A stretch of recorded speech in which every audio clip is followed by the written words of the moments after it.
عقدې حاصلولو دپاره که دا وظیفه تاسو نن وکئ که نه الله جل شانه به دې په غټې عقدې باندې ولګوي.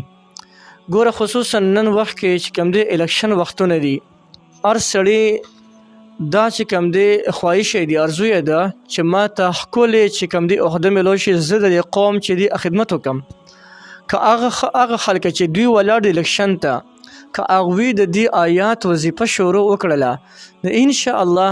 زما کامل یقین د الله جل شانه نه داسې دی چې الله جل شانه به دا خلک په یو غټه عقدې باندې ولګوي. دې نه علاوه د الکشن نه علاوه که نور خلک هم دا وظیفه پابندۍ سره کوي،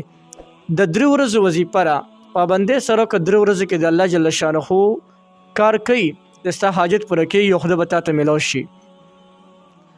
3 ورځې مسلسله وکړه، لږ سختۍ په ځان باندې برداشت کا، انشاءالله چې په 3 ورځو کې دننه به د الله جل شانه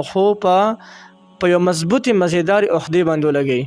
په ظاهره به دغه چې کوم دی آیات مبارک او د دې وظیفه به تاسو ته ګرانه ښکاري، لیکن هېڅ ګرانه نه ده،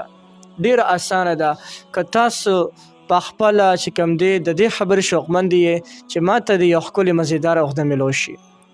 زیاتې خبرې نه کو، راځئ دغه چې دی آیات مبارک درته ښیم او د دې طریقه هم درته ښیم.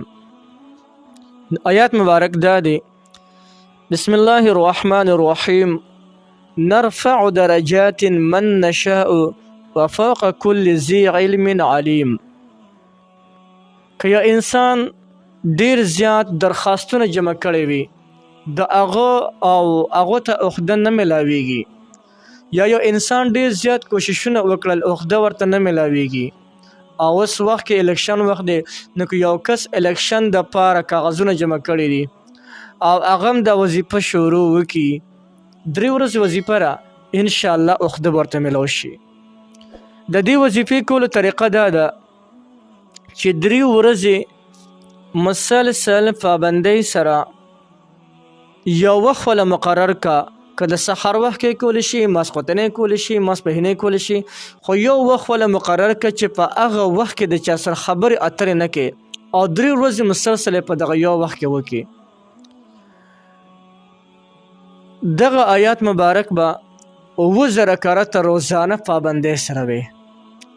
چې یو انسان 7000 کرته په دغه ارادې سره چې کوم دی پابندۍ سره وي، انشاءالله چې الله جل شانه به د دې وظیفې په برکت سره دته به الله جل شانه یو ښکلې مزیدار عقده ورکړي. اکه یو انسان الکشن ته ولاړ وټونو ته او دا وظیفه 3 ورځې وکړي، انشاءالله چې د دې وظیفې په برکت باندې به الله جل جلاله د انسان په دغه کې چې کوم دی الکشن کې کامیاب کړي.